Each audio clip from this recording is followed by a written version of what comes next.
Well, ladies and gentlemen, the clock has officially struck 3 o'clock and the trade deadline has officially finished. And an abundance of moves went down over these last couple of days. It was a little bit of a standstill leading up to the week before the deadline, with only one move being the trade Young trade happening before. But then we saw a massive abundance of flowing of trades over these last 72 hours to really get us into motion, and a lot of trades that have changed the directions of a lot of franchises. And even though there are some players that were some standout guys that did not get traded this deadline, that certainly are going to be future discussions and future videos and other topics for next off season, there were a lot of moves that did happen. So we're going to look at the remaining moves that happened following the two transactions that happened this afternoon. So if you want to get the details on the Ayo Sumu and the Luke Kennard trade, go check out the video from earlier today, because we talked about some moves from last night involving the Kristaps Porzingis Jonathan Kuminga swap and those deals over there this morning. And now in this video, we're going to be talking about the remaining trades that happened around like 12 o'clock. So for like the last 3 hours of the deadline, not really many splashes, and obviously some buyouts here as well, but some big things to look forward to going into this second half of the season. So without further ado, let's get into it and let's discuss some basketball. Let me know your thoughts down below in the comment section if your team was involved, and let's discuss. So kind of funnily, the first trade that happened right after I hit stopped recording was one involving one of the teams that I cover, the Phoenix Suns, and they did a trade with the Milwaukee Bucks after the Bucks had stated like 3 hours before the draft that they were not going to trade Giannis Antetokounmpo after a big letdown of fans being interested in that possibility, obviously delaying that for the off season. The Bucks then ended up trading Cole Anthony and Amir Coffey to the Phoenix Suns for Nick Richards and Nigel Hayes Davis.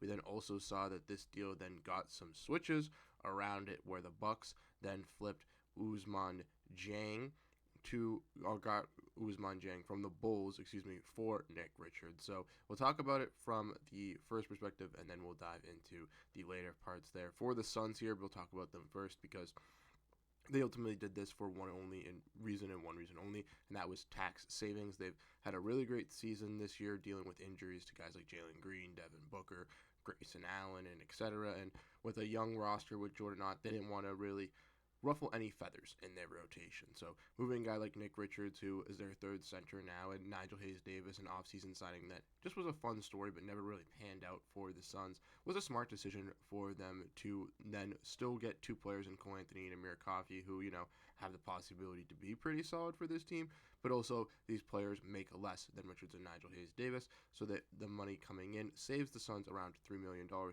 million exactly, to then duck the tax and still have the possibility to sign one of their two-way players, either Isaiah Livers or Jamari Bouye, who I think they should sign as a standout player for them, as an on-ball creator and stuff like that.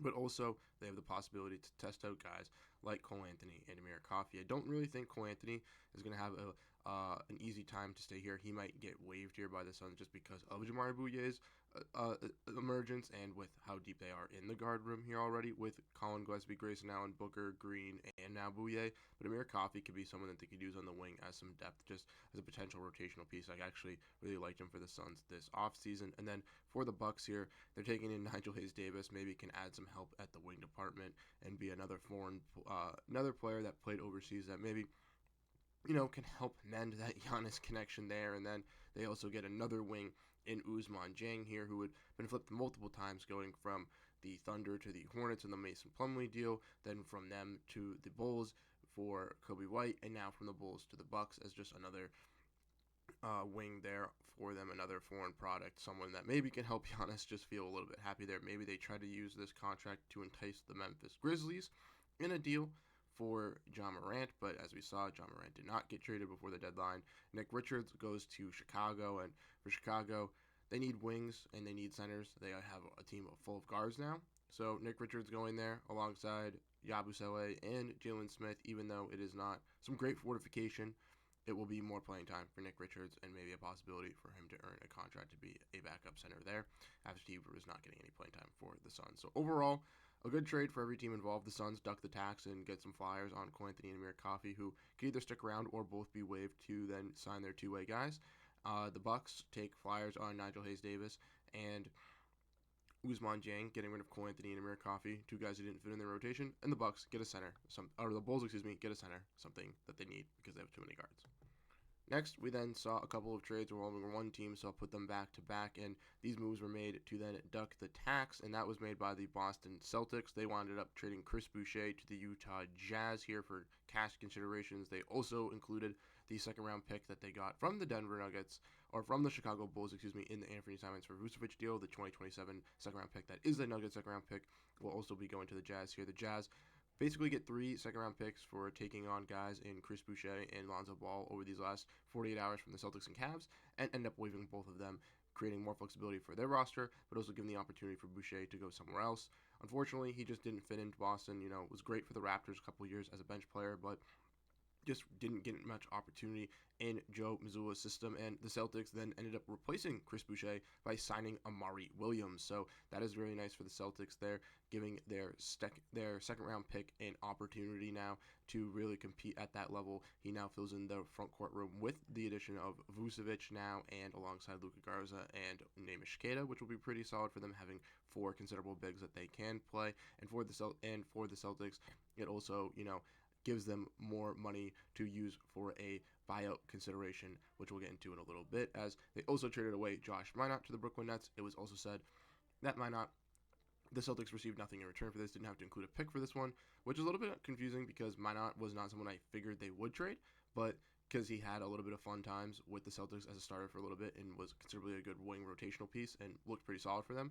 But with Tatum coming back and him presumably losing those minutes and being injured and not really getting back into the stride of things, with Hugo Gonzalez, Samuel Hauser playing good, even Jordan Walsh really stepping up, it does make sense for the Celtics to kind of make this move. And there was one other player that they could have traded, Xavier Tillman, to duck the tax. They did not end up trading Xavier Tillman. He is staying with the Boston Celtics, so something to keep an eye on for this team. Now they have 2 roster spots open, so the possibility to either bring in Ron Harper Jr., who was starting for the Celtics last night and played really, really good shorthandedly versus the Rockets, or to maybe use on a buyout market potential guy that got waived, maybe like a Mike Conley, Alonzo Ball, a Javon Carter, a Chris Paul, maybe even a Cam Thomas, something of those lines for the Boston Celtics to go out there and pursue to replicate some of the shooting and scoring that they missed, obviously trading away Anthony Simons from that guard rotation and with Peyton Pritchard going to the bench. But with the Celtics moving up Amari Williams, that now frees them open to have a 2-way spot open, so that's something else to keep an eye on. I think it will be Hayden Gray, who's been played really well for this team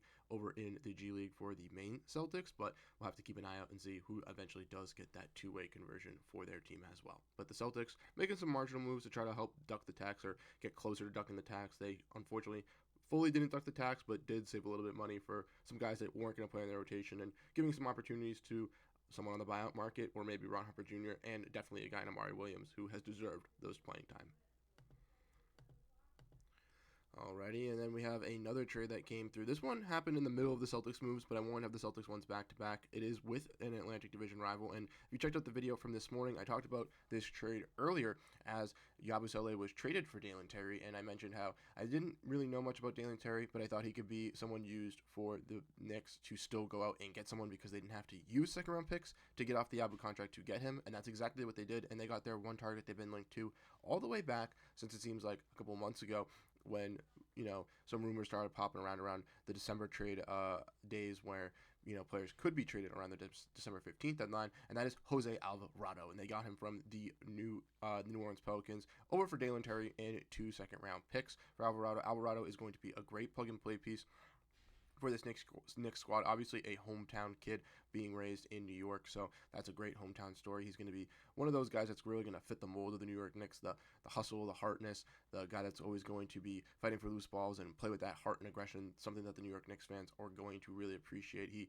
is basically just a mini version of Josh Hart in that guard rotation, and I know Josh Hart was very, very pumped when the Knicks got this trade. I know a lot of Knicks fans have been eyeing bringing him home to their home city to go for that championship push, and I think this is a great swing for them. Obviously, giving up Terry, who could be a nice piece for the Pelicans here, but I didn't really think was much of a fit or much of a need for the Knicks here. I think adding into this guard room could be very, very key, specifically with Deuce McBride now going to be out with a sports hernia, I believe. He's getting surgery out for the season, could come back for the playoffs, so much needed addition to this guard rotation because Clarkson hasn't been that great, and Kolek has been solid in some instances, but I think once it comes playoff time, he's going to be kind of played off the floor with his defensive liabilities, so adding a guy like Jose Alvarado, who is one of the better defenders at the guard position and could be that scrappy guy for this Knicks squad, play with that heart and passion that the Knicks fans love and want to do it for his city as well.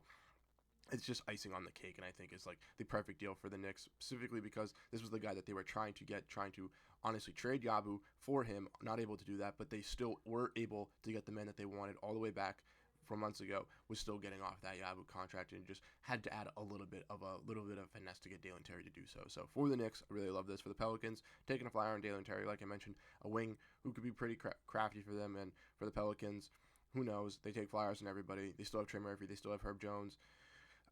They're one of the more confusing teams, in my opinion, across the league, so we'll have to wait and see their evaluation on Terry, and maybe he's a flyer, maybe he's someone that's out of the league next season, who knows.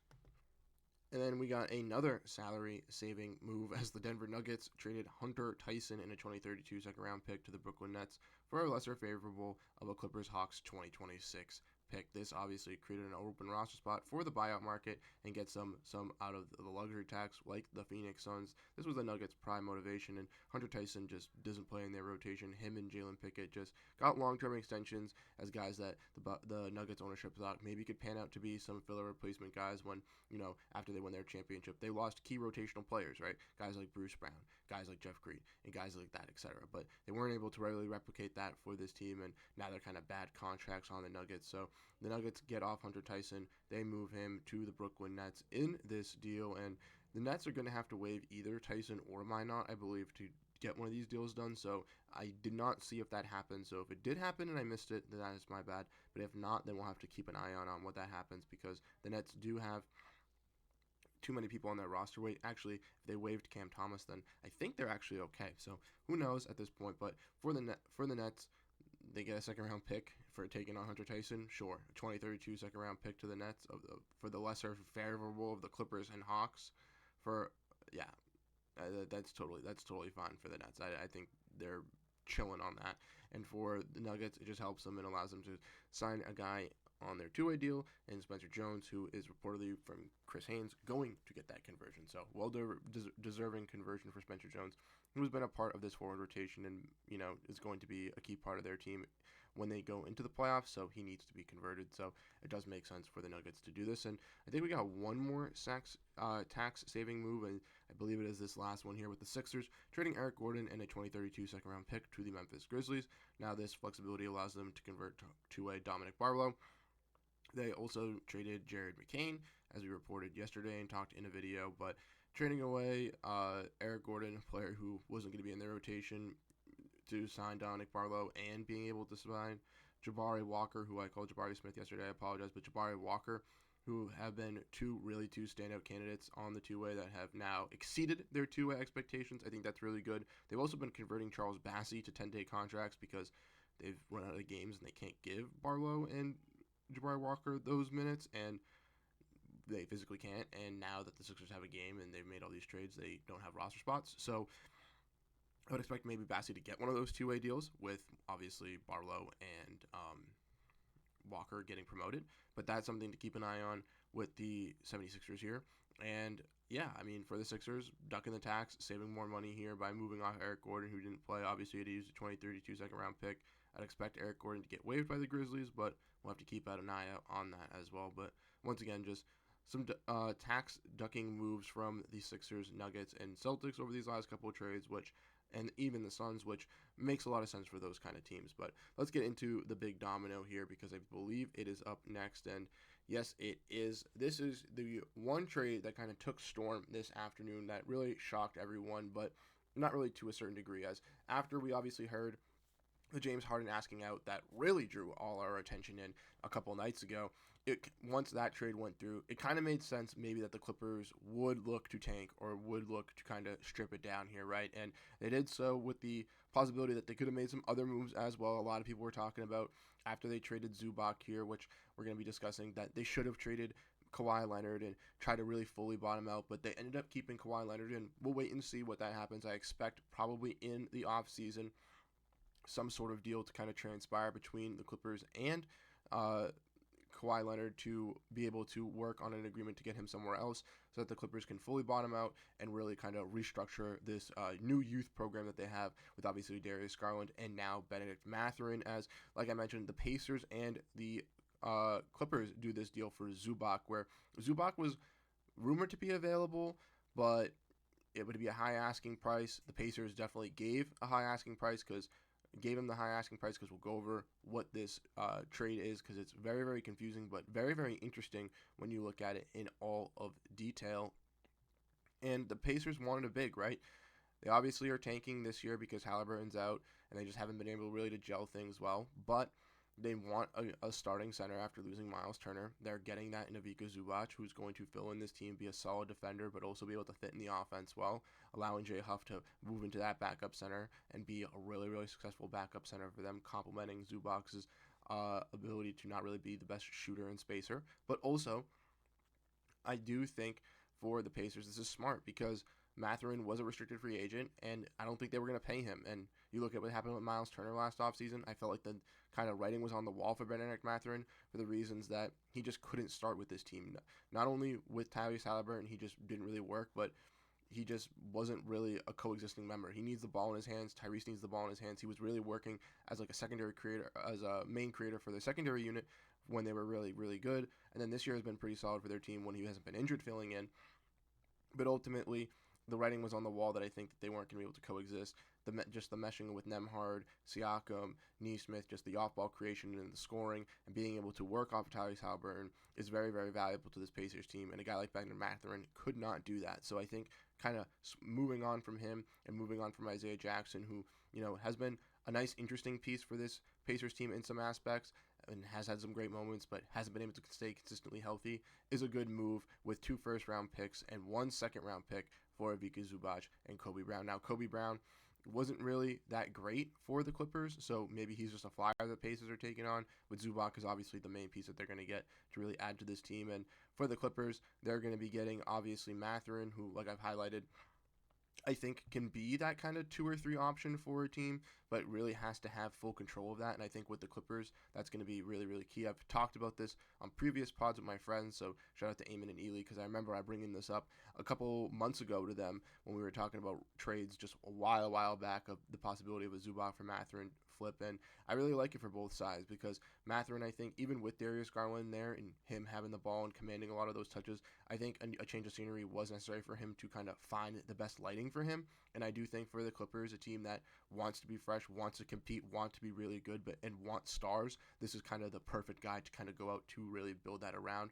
And I think him and Garland is going to be a very, very fun duo to really watch for the next couple of years as the Clippers now go out to look out and maybe get some more additional assets next year when they trade Kawhi Leonard, or who knows with this pick, because as you guys can see, the Clippers are receiving a 2026 first-round pick from the Pacers that is protected 1 through 4 and 10 through 30, plus a 2029 unprotected first-round pick from the Pacers. So the 2 first-round picks in this deal, a 2029 unprotected first, you figure that the Pacers are going to be pretty good there. But this year, the Pacers are obviously a bottom team. So if the pick falls 1 through 4, it obviously goes to the Pacers, giving them some luck. But if the pick falls anywhere from 5 to 9, which could realistically happen if, say, a team jumps up, or who knows, the Pacers, some of these teams bottom out a little bit harder than the Pacers, then the possibility of the Pacers losing that pick 5 through 9 to the Clippers would be guaranteed. And for the Clippers, that would be very, very valuable, getting a top 10 talent to then add to Darius Garland and Benedict Mathurin. But the best part about it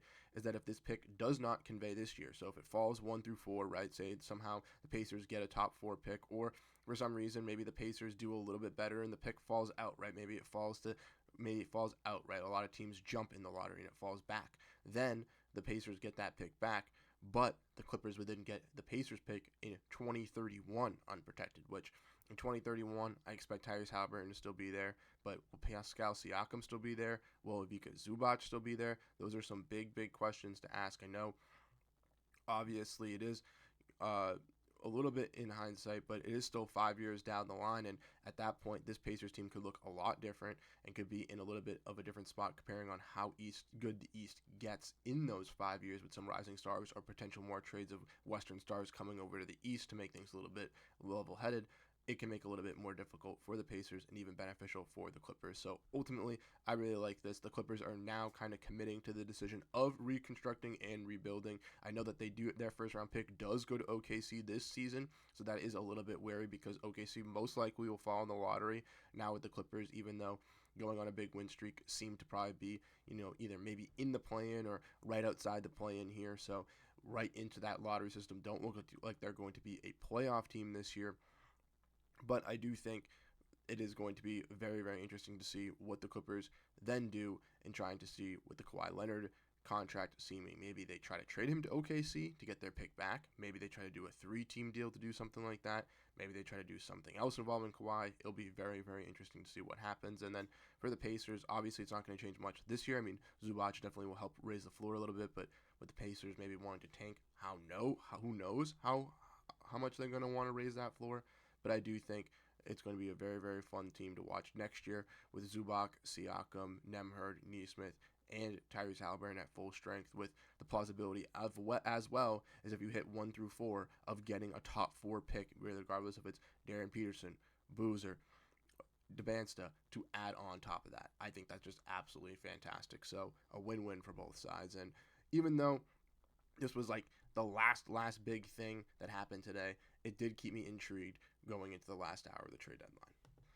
Alrighty, and then we got one more trade that happened, and then we got some waiver claims or waiver wire things that happened, so we'll go over that. But the last trade, which happened at 2:38 p.m., so for 20 minutes, teams were on the phone, but nothing got done, was involving the Hornets and the Mavs, where the Hornets basically swapped players with the Mavericks, who swapped players in another deal, right? The Hornets trade Tyus Jones to the Mavericks for Malachi Branham. So the Hornets here got Jones, like I talked about earlier in today's video. They got him last night from the Orlando Magic in that salary dump for them to duck the tax and give Jace Richardson more minutes.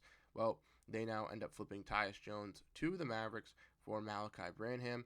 It's been reported that obviously Tyus Jones had some interest from the Mavericks last season before they signed D'Angelo Russell, so he's going to an opportunity where maybe he can get some point guard minutes and kind of shine in some light there with Kyrie Irving being out, and then playing some backup point guard there to maybe reestablish some of his value after not looking great over in Phoenix and then this past season over in Orlando. I don't really think he made sense for the Hornets in their direction. Could have been a vet locker room guy, but didn't really see much path to playing time there. And then Branham, another interesting just flyer there for the Hornets to kind of just take on. He was obviously involved in the Anthony Davis deal, so like I mentioned, the Mavericks not really feeling much commitment to Branham as a creator and scorer, so maybe he can be some of that kind of creative juicer scorer, similar to a guy like Trey Mann a couple seasons ago for the Charlotte Hornets off their bench. And I don't know, it's just a swap. It's nothing really that big, but the last big news that we can discuss here is the Brooklyn Nets waiving Cam Thomas. I talked about it a little bit earlier, and that's why I think they could do the Hunter Tyson deal.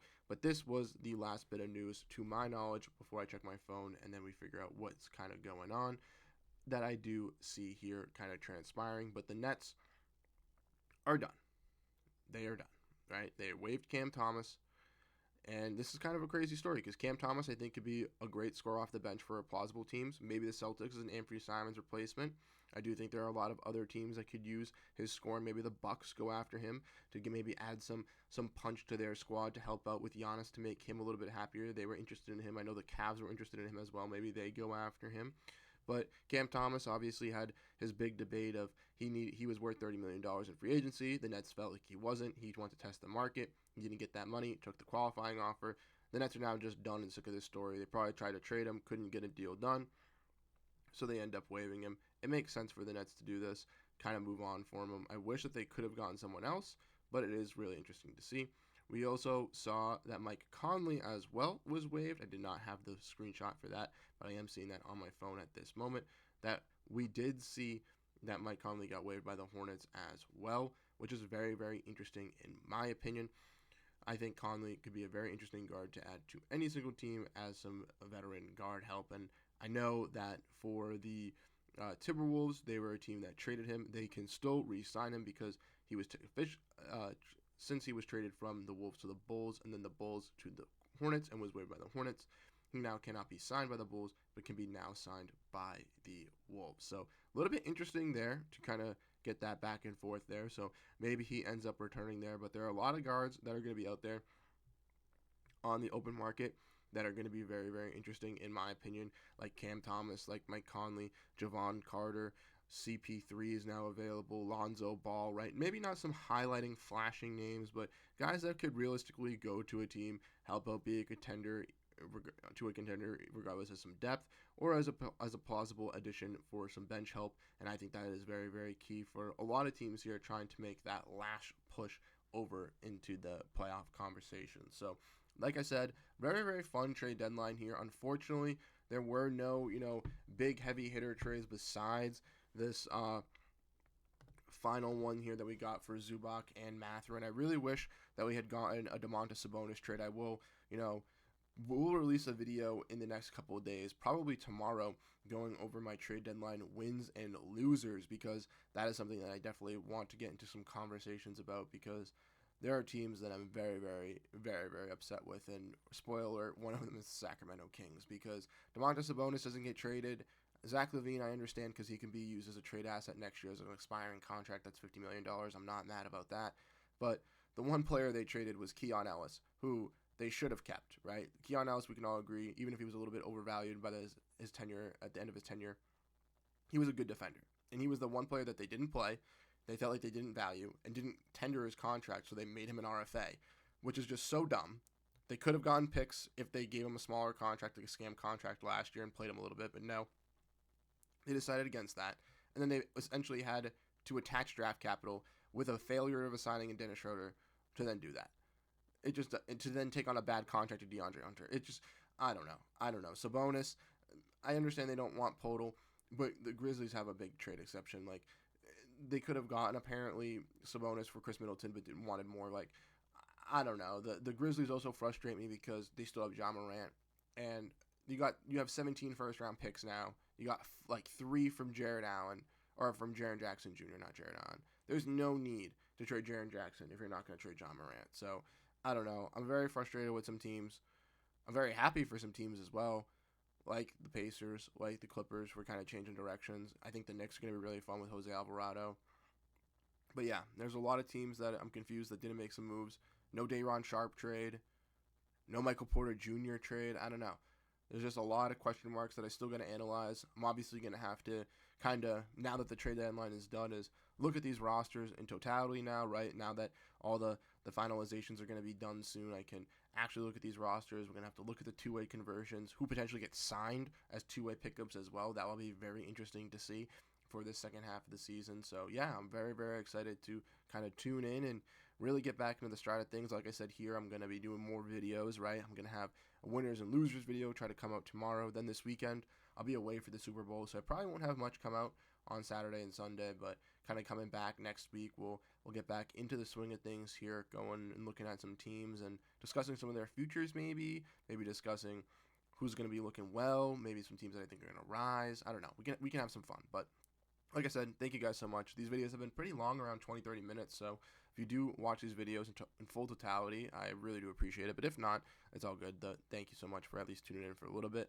Like I said, we hit 250 subscribers, so I really appreciate everyone that hit subscribe, leaves their comments down below on what they think of the trades and their thoughts on my analysis. So, like I said, thank you guys so much for tuning in, and let me know your thoughts. But I'll catch you guys in the next one tomorrow, hopefully. So, yeah, peace out, and see you later.